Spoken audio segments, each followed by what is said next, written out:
Dictation गति 100 शब्द प्रति मिनट स्टार्ट। अध्यक्ष जी, राष्ट्रपति के अभिभाषण पर काफ़ी सदस्यों ने अपने विचार प्रकट किए हैं।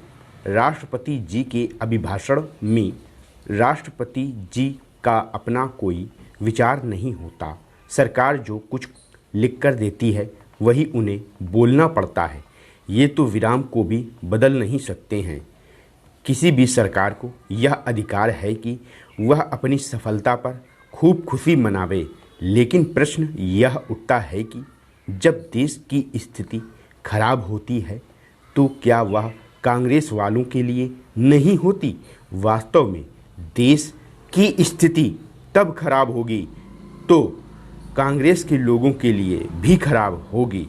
महंगाई जब आसमान को छूने लगती है तो आप यह दावा नहीं कर सकते कि इससे सिर्फ दूसरे लोगों को ही हानि होगी, कांग्रेस वालों को हानि नहीं होगी।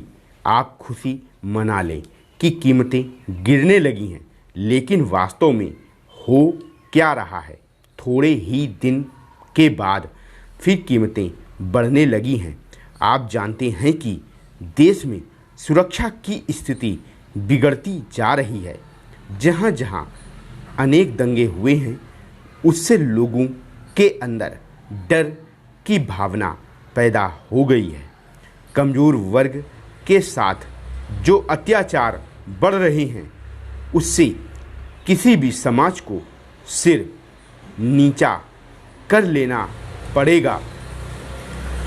आशा की जाती थी कि राष्ट्रपति जी के इस अभिभाषण के द्वारा सरकार देश को विश्वास दिलाएगी कि आप ठोस कदम उठाने वाले हैं, जिससे महंगाई रोकी जा सके, लोगों के दिल से डर को मिटाया जा सके। उनसे बार बार यह ना कहा जाए कि देश के प्रति तुम वफादार हो, इसका प्रमाण पेश करो, लेकिन यह कुछ नहीं कहा गया। दाम बढ़ रहे हैं, आर्थिक स्थिति बिगड़ रही है, उसको सुधारा जा सकता है, लेकिन देश का नैतिक पतन हो जाए तो जल्दी नहीं सुधारा जा सकता है। बड़े दुख की बात यह है कि कानून और सरकार का आदर देश में ख़त्म होता जा रहा है।